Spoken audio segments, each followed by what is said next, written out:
Hola a todos. Gracias por acompañarme en este video. Hoy vamos a hablar de la muerte de Scott Adams y de algo mucho más inquietante que su fallecimiento. Vamos a analizar cómo los grandes medios reaccionaron, qué decidieron destacar y qué intentaron enterrar. No es solo una historia sobre un hombre, es una historia sobre poder, memoria y venganza mediática. Scott Adams murió a los 68 años después de una larga batalla contra el cáncer de próstata. Para millones de personas en todo el mundo, ese nombre no era solo el de un comentarista político, sino el del creador de Dilbert, una obra que definió la experiencia laboral de toda una generación. Dilbert no era solo una tira cómica, era un espejo cruel y honesto de la vida corporativa moderna, del sinsentido burocrático y de la sensación de impotencia frente a estructuras gigantescas que no escuchan a nadie. Durante más de 3 décadas, Scott Adams logró algo que muy pocos artistas consiguen: mantenerse relevante mientras el mundo cambiaba a su alrededor. En sus últimos días, Adams dejó un mensaje final que sorprendió incluso a muchos de sus críticos. Habló de fe, de responsabilidad personal, de intentar ser un mejor esposo y un mejor padre. Agradeció a quienes encontraron valor en su trabajo y pidió algo simple: que ese valor se transmitiera a otros. No hubo rencor, no hubo ataques, no hubo discursos políticos incendiarios, solo una despedida serena de alguien que sentía que había vivido una vida plena. Si este análisis te resulta valioso, te agradezco que te suscribas al canal y actives las notificaciones para ayudarme a seguir creando contenido como este. Pero mientras su familia y sus seguidores procesaban la pérdida, otra maquinaria se puso en marcha con una rapidez escalofriante. La maquinaria mediática, antes incluso de que muchos lectores supieran que Scott Adams había muerto. Los titulares ya estaban escritos. Las etiquetas ya estaban decididas y la narrativa ya estaba cerrada. No importaba que hubiese sido un artista influyente, no importaba que hubiese marcado la cultura popular durante décadas, lo único que parecía importar era reducir toda su vida a una sola palabra: controversia. Aquí es donde esta historia deja de ser sobre la muerte de un hombre y se convierte en una acusación contra un sistema. Un sistema que no espera a que el cuerpo se enfríe para dictar sentencia, un sistema que no informa, sino que juzga. Y un sistema que parece incapaz de mostrar humanidad cuando la persona fallecida no pertenece al bando correcto. En la siguiente parte vamos a profundizar en quién fue realmente Scott Adams más allá del ruido político. Vamos a entender por qué Dilbert conectó con millones de personas y por qué su impacto cultural sigue siendo incómodo para muchos incluso después de su muerte. Para entender por qué la muerte de Scott Adams provocó una reacción tan visceral en ciertos sectores, primero hay que entender quién fue realmente y por qué su obra resultó tan poderosa. Antes de que su nombre se asociara a debates políticos, Adams ya había conquistado algo mucho más difícil: la atención y la identificación de millones de trabajadores comunes. Dilbert nació en 1989, en una época en la que la cultura corporativa comenzaba a expandirse de forma agresiva, prometiendo estabilidad, éxito y realización personal, pero entregando a cambio monotonía, jerarquías absurdas y una sensación constante de impotencia. Lo que hizo a Dilbert diferente no fue solo el humor, sino la precisión quirúrgica con la que capturó una verdad incómoda. La verdad de que el trabajador promedio no controla su destino dentro de grandes organizaciones, la verdad de que muchas decisiones se toman por personas incompetentes protegidas por el sistema. La verdad de que el lenguaje empresarial suele ocultar mediocridad, miedo y corrupción disfrazadas de profesionalismo. Scott Adams logró poner en palabras e imágenes lo que millones de personas sentían pero no sabían cómo expresar. Dilbert se convirtió rápidamente en un fenómeno cultural, fue publicado en más de 2000 periódicos alrededor del mundo y leído a diario por personas que se reconocían en esos personajes. No importaba si trabajabas en una oficina pequeña o en una multinacional. El chiste funcionaba porque la estructura era la misma. Jefes desconectados de la realidad. Empleados brillantes atrapados en procesos inútiles y una burocracia que parecía existir solo para justificarse a sí misma. Ese sentimiento de impotencia compartida fue el verdadero corazón de la obra. Scott Adams entendió algo fundamental sobre su generación y sobre las que vinieron después. La generación X, y más tarde los millennials, crecieron con la promesa de que si seguían las reglas todo saldría bien. Dilbert mostró que esa promesa era, en muchos casos, una mentira. No era un mensaje revolucionario. Era un mensaje honesto, y precisamente por eso resultaba tan subversivo. El humor permitía decir verdades que, de otro modo, habrían sido rechazadas o ignoradas. Con el paso de los años, Adams demostró una habilidad poco común: mantener a Dilbert relevante. Mientras muchas tiras cómicas desaparecían o se volvían repetitivas, Dilbert evolucionó con los cambios tecnológicos, la cultura digital y el lenguaje corporativo moderno. Se burló del teletrabajo, de las modas gerenciales, de los discursos vacíos sobre diversidad y eficiencia, siempre desde la perspectiva del trabajador que observa cómo el sistema se reinventa sin resolver sus problemas de fondo. Este impacto cultural es clave para entender por qué Scott Adams nunca fue solo un dibujante. Se convirtió en una especie de cronista no oficial del mundo corporativo. Alguien que documentó, con humor, la frustración silenciosa de millones de personas que rara vez tienen voz en los grandes medios. Esa conexión profunda con la gente común es lo que explica por qué su figura siguió siendo influyente incluso cuando decidió expresar opiniones más allá de la viñeta. En la siguiente parte vamos a analizar cómo y por qué Scott Adams pasó de ser un creador culturalmente aceptado a convertirse en una figura marcada por la controversia política. Y cómo ese cambio redefinió la forma en que los medios decidieron contar su historia.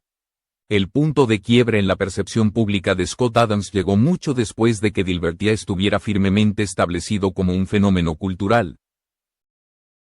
Durante décadas, Adams fue visto como un observador irónico del mundo corporativo, alguien incómodo pero tolerado, porque su crítica se expresaba a través del humor. Sin embargo, cuando decidió hablar de política de forma directa, ese margen de tolerancia desapareció casi de inmediato. A diferencia de otros creadores que adoptaron posturas extremas o provocadoras, Scott Adams nunca se presentó como un revolucionario ni como un agitador. Sus intervenciones políticas se caracterizaban por un tono analítico, a veces cínico, a veces frustrado, pero rara vez histérico. Precisamente por eso resultaron tan perturbadoras para ciertos sectores. No encajaba en el estereotipo del villano perfecto. No gritaba consignas, no pedía violencia, no se declaraba enemigo de nadie. Simplemente decía que no estaba satisfecho con la dirección que tomaba el mundo. El episodio que marcaría su destino mediático ocurrió en 2023. Cuando comentó los resultados de una encuesta sobre percepciones raciales en Estados Unidos. Sus palabras fueron rápidamente extraídas de contexto, simplificadas y convertidas en una etiqueta que lo acompañaría hasta su muerte. Para los grandes medios, ya no era necesario explicar su trayectoria, su obra ni sus matices. Desde ese momento, Scott Adams pasó a ser definido por una sola cosa: la controversia. La reacción fue inmediata y coordinada. Periódicos que durante años habían publicado Dilbert sin reparos cortaron lazos de un día para otro. No hubo debate interno, no hubo espacio para la interpretación, no hubo análisis de intención. La lógica fue simple. Adams se había convertido en un riesgo reputacional.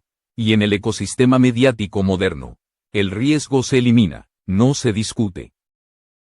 Este proceso no fue solo un castigo profesional, fue una reescritura de identidad. De pronto, el creador de una de las tiras más influyentes de la historia reciente dejó de ser presentado como artista.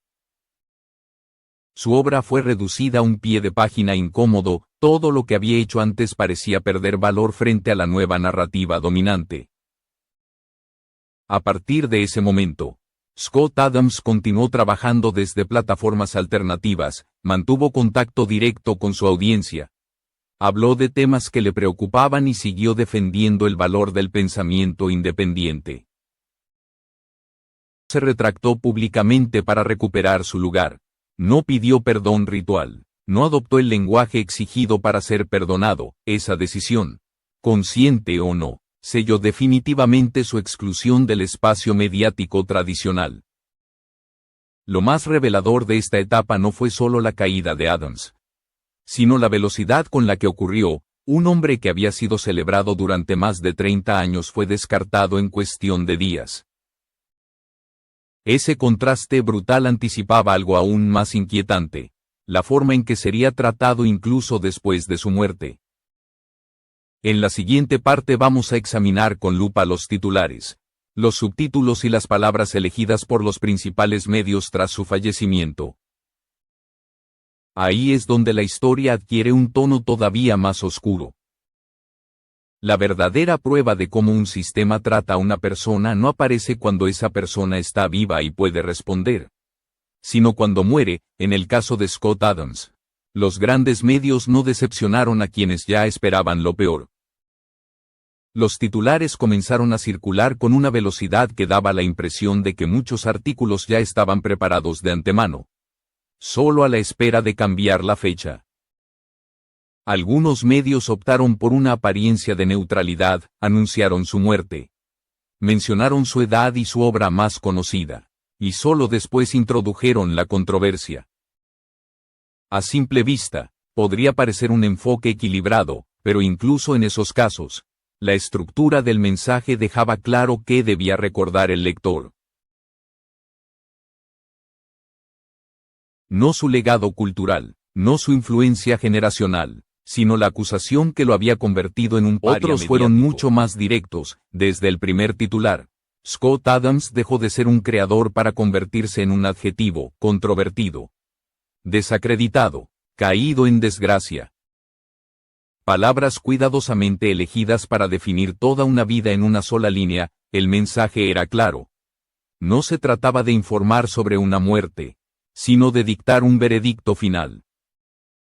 El uso del lenguaje fue especialmente revelador. En lugar de explicar el contexto de sus declaraciones o la naturaleza del debate que las rodeó, muchos medios optaron por afirmaciones categóricas.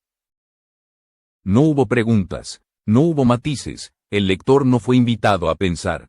Fue instruido sobre qué sentir, y lo que debía sentir no era tristeza, sino desprecio o, en el mejor de los casos, indiferencia.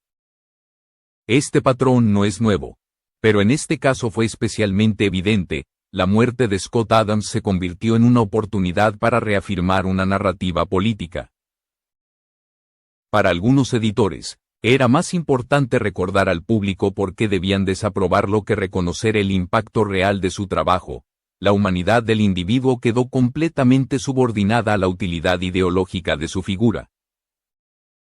Lo más inquietante es que este tratamiento se presentó como normal, como si fuera razonable reducir décadas de creación artística a un escándalo reciente.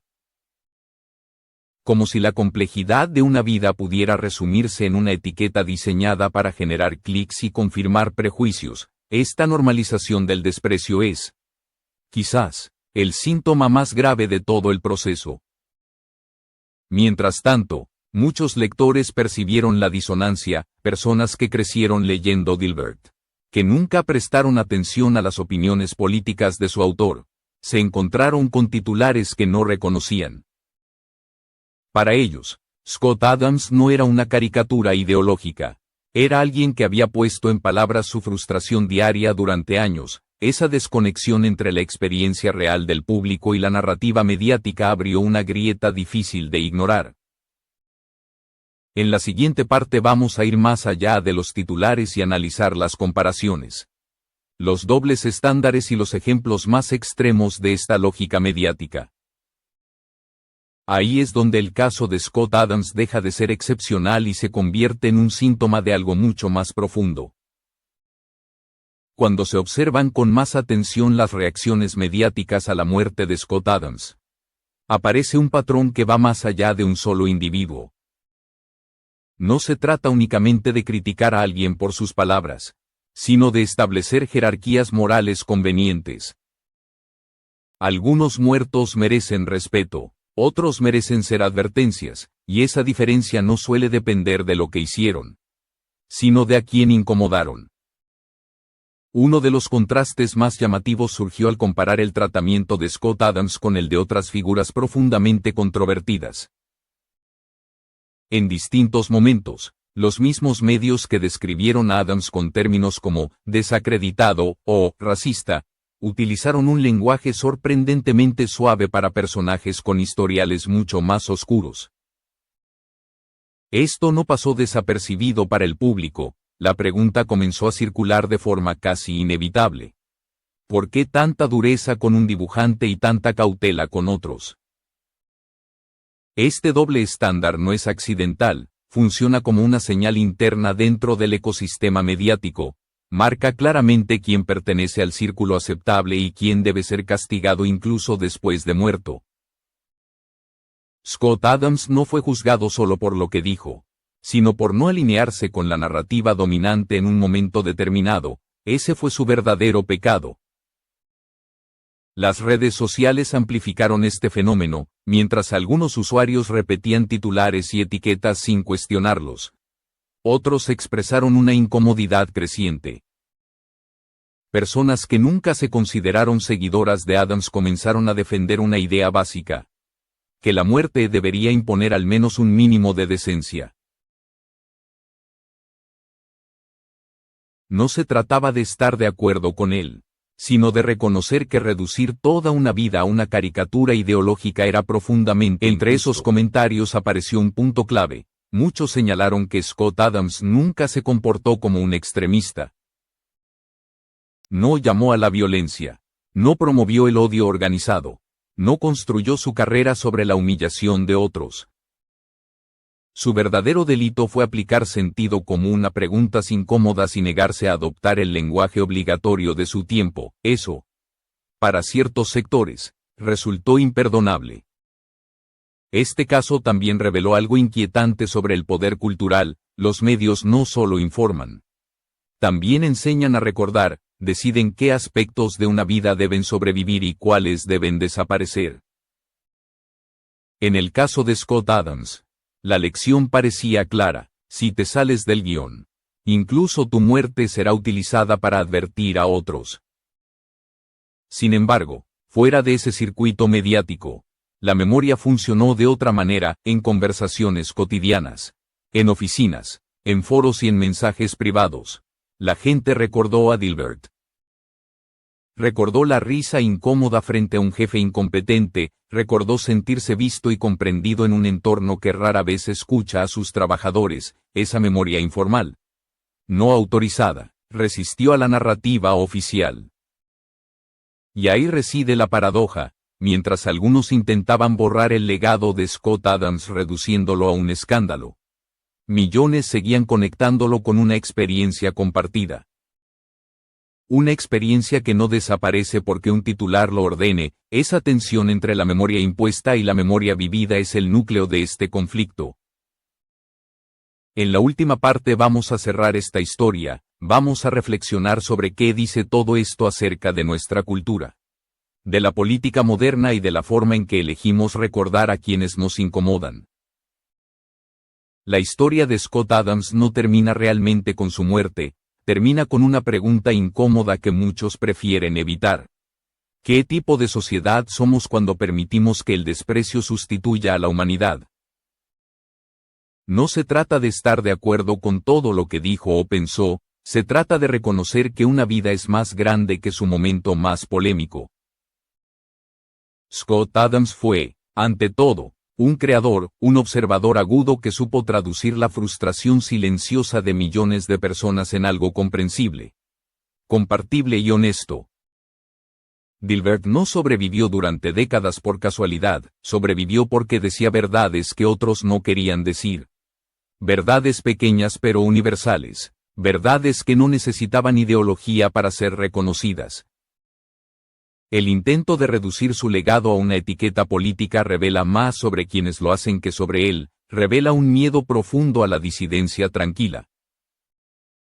Un rechazo a la idea de que una persona pueda ser compleja, contradictoria y, aún así, valiosa, en ese sentido. La reacción mediática a su muerte fue una confesión involuntaria del estado actual del discurso público. Hay algo especialmente perturbador en la prisa por condenar a los muertos, cuando alguien ya no puede responder. El ataque deja de ser debate y se convierte en espectáculo. No busca convencer, busca intimidar, busca enviar un mensaje a los vivos. Cuidado con lo que dices. Cuidado con lo que piensas. Cuidado con cómo serás recordado. Y sin embargo, ese mensaje no siempre funciona, porque la memoria real no pertenece a los titulares ni a los editores. Pertenece a las personas que leyeron, rieron, reflexionaron y se sintieron acompañadas por una obra. Para ellos, Scott Adams no será un adjetivo, será el creador que puso palabras a una sensación que muchos no sabían cómo nombrar. Quizás esa sea su verdadera herencia, no una posición política concreta, sino la demostración de que el humor puede ser una forma de resistencia. Que decir la verdad, incluso en forma de chiste, puede incomodar a estructuras enormes. Y que, al final, ningún intento de reescritura puede borrar completamente el impacto de una idea que conectó con millones. La muerte de Scott Adams nos obliga a mirar más allá de un solo hombre. Nos obliga a preguntarnos cómo tratamos a quienes no encajan. Cómo recordamos a quienes desafían narrativas cómodas y qué precio estamos dispuestos a pagar por mantener una ilusión de pureza moral. Porque hoy fue Scott Adams, mañana podría ser cualquiera que se atreva a pensar en voz alta. Ese es el verdadero legado de esta historia, no el que quieren imponer, sino el que queda cuando el ruido se apaga.